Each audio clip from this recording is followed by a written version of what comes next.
कक्षा पंचमी के सभी भैया बहनों का स्वागत अभिनंदन। आज हम पाठ 7 वृक्षों की महिमा का अध्ययन करेंगे। वृक्षों की महिमा इस पाठ के अंतर्गत हमें पेड़ पौधों की रक्षा है, पेड़ों की पूजा है, चिपको आंदोलन है, वन संपदा है, इन सभी बातों की हम जानकारी प्राप्त करेंगे। माँ ने वट सावित्री का व्रत रखा था। वह पूजा की तैयारी कर रही थी। यह देखकर गौरी ने पूछा, माँ आज कोई विशेष पूजा है क्या? माँ ने बताया कि आज वट वृक्ष की पूजा की जाएगी। इसी तरह अनेक प्रकार के वृक्षों की पूजा विभिन्न अवसरों पर की जाती है। हमारे परंपरा के अनुसार कई वृक्षों की पूजा की जाती है। वृक्षों को देवता माना जाता है और उनकी पूजा की जाती है। जैसे कि आंवला नवमी पर आंवले की पूजा की जाती है। दशा माता के व्रत में पीपल की पूजा की जाती है। वृक्षों की पूजा करके हम उन्हें बचाए रखने का संदेश व प्रयास करते हैं। सरकार द्वारा भी जंगलों को बचाने के हेतु वृक्षों के संरक्षण कार्यक्रम चलाए जा रहे हैं। हमें पर्यावरण को संतुलित बनाए रखना है, तो हमें न केवल पेड़ बल्कि हमारे आसपास के सभी जीवों को भी बचाना होगा। हम पेड़ों की रक्षा करेंगे तो पेड़ भी हमें वहाँ से हमें कई तरह की चीज़ें हमें प्राप्त होती हैं। पेड़ों से जैसे ऑक्सीजन है, पेड़ों से लकड़ियाँ हैं, फल फूल हैं, अनाज हैं, सब्जियाँ हैं, तो ये सब हमें किससे प्राप्त होते हैं? पेड़ों से प्राप्त होते हैं।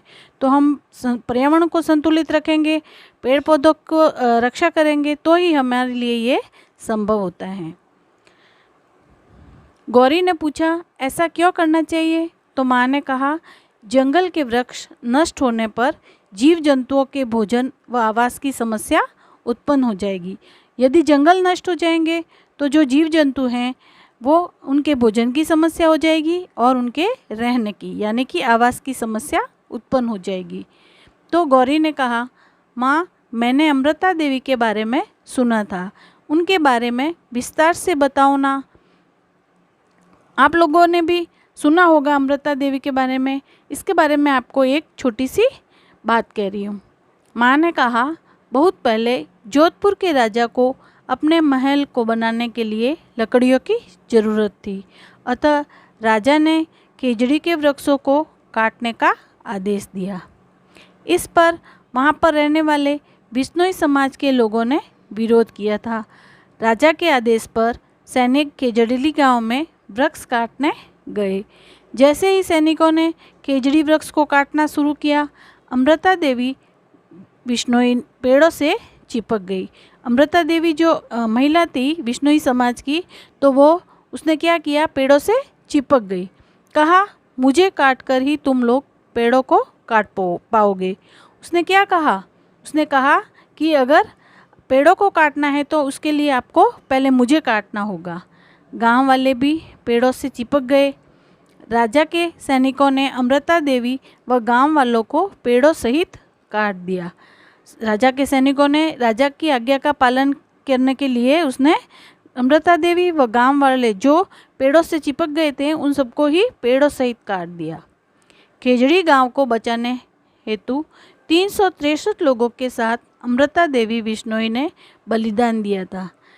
खेजड़ी वृक्ष को जो बचाने के लिए महिला आगे आई थी, उसके साथ में और 363 लोग थे, उन्होंने अपना बलिदान दिया था। इतिहास में ऐसी कोई घटना नहीं मिलती जहां लोगों ने वृक्षों के लिए अपने प्राण त्याग दिए। इस घटना से प्रेरणा लेकर ही चिपको आंदोलन चलाया गया था। ये आंदोलन जो वृक्षों को काटने के लिए हुआ था उसका नाम था चिपको आंदोलन, यानी कि पेड़ से चिपके हुए लोगों को काटना, तो उसके नाम पर ही उसे रखा गया चिपको आंदोलन। हमारे इतिहास में एक ऐसी कोई घटना नहीं होगी जो कि पेड़ों की रक्षा के लिए किसी ने प्राण गंवा दिए, परंतु ये एक महत्वपूर्ण घटना है जिसे हम चिपको आंदोलन के नाम से भी जाने जाते हैं। अब गौरी ने कहा, पेड़ों को बचाने के लिए लोगों ने अपनी जान भी दे दी, क्यों? तो माँ ने कहा, पेड़ों को बचाने के लिए लोगों ने अपनी जान दे दी क्योंकि पेड़ पौधे हमें फल फूल, अनाज, सब्जियां, लकड़ियां, औषधियां व ऑक्सीजन देते हैं। ये हमारी जीवन के लिए महत्वपूर्ण है। अब जैसे चिपको आंदोलन के अंतर्गत जंगल के वृक्ष नष्ट होने पर जीव जंतुओं के भोजन व आवास की समस्या उत्पन्न हो जाती है, तब पेड़ पौधे हमें फल फूल, अनाज, सब्जियां, लकड़ियां, औषधियां, ऑक्सीजन भी देते हैं। इसलिए खेजड़ी वृक्ष को बचाने के लिए भी इन लोगों ने अपना बलिदान भी दिया था, जिसकी प्रेरणा से चिपको आंदोलन चलाया गया। अब वन संपदा का संरक्षण। राजस्थान की प्राचीन परंपरा पर्यावरण संरक्षण के लिए राजस्थान के लोगों में आदर भाव व सरकार द्वारा बनाए कानून से ग्रामीण क्षेत्रों में औरण, गोचर व चरागाह भूमि का संरक्षण हुआ है। इसी प्रकार राजस्थान के विभिन्न क्षेत्रों में विभिन्न प्रथा व परंपरा द्वारा वन संरक्षित किए जाते हैं। हमें पेड़ों की पूजा के लिए भी आगे हमें बताया है कि पेड़ों की पूजा करने से हमें पेड़ों के आदर सम्मान होता है और पेड़ भी हमारी रक्षा करते हैं।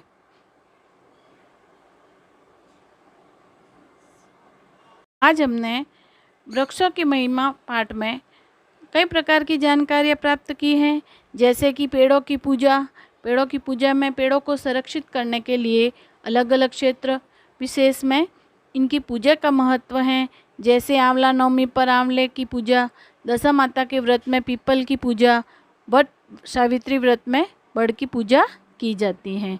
इसी प्रकार हम विभिन्न व्रत त्योहारों पर वृक्षों की पूजा करके उन्हें बचाए रखने का प्रयास करते हैं।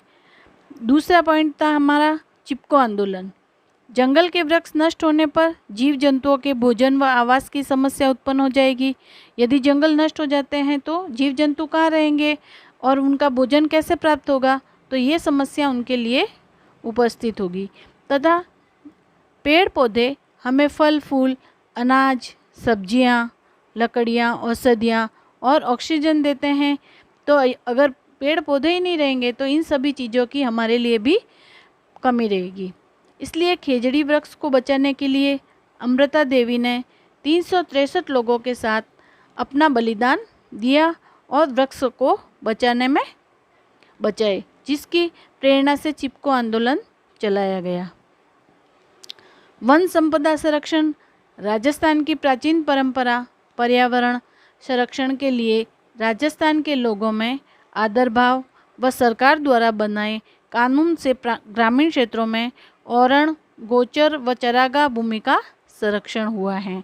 इसी प्रकार राजस्थान के विभिन्न क्षेत्रों में विभिन्न प्रथा व परंपरा द्वारा वन संरक्षित किए जाते हैं। तो भैया बहनों, आज हमने इस पाठ के बारे में जानकारी भी प्राप्त की। अब मैं आपको कुछ प्रश्न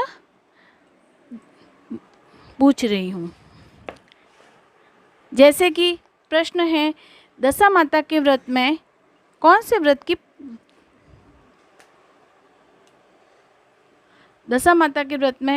वृक्ष की पूजा की जाती है? उत्तर है, दशा माता के व्रत में पीपल के वृक्ष की पूजा की जाती है। खेजड़ी के वृक्षों को काटने का आदेश किसने दिया? उत्तर है, खेजड़ी के वृक्षों को काटने का आदेश जोधपुर के राजा ने दिया। प्रश्न 3 है, खेजड़ी वृक्षों को बचाने के लिए कितने लोगों ने अपना बलिदान दिया? उत्तर है, खेजड़ी वृक्षों को बचाने के लिए 363 लोगों ने बलिदान दिया। प्रश्न 4 है, हमारा राज्य वृक्ष कौन सा है? उत्तर है, हमारा राज्य वृक्ष खेजड़ी है। प्रश्न 5 है, जंगल किसे कहते हैं? जंगल वह क्षेत्र होता है जहाँ बहुत अधिक पेड़ पौधे, जीव जंतु व जानवर रहते हैं, उसे जंगल कहते हैं। आज हम इतना ही पढ़ेंगे। धन्यवाद।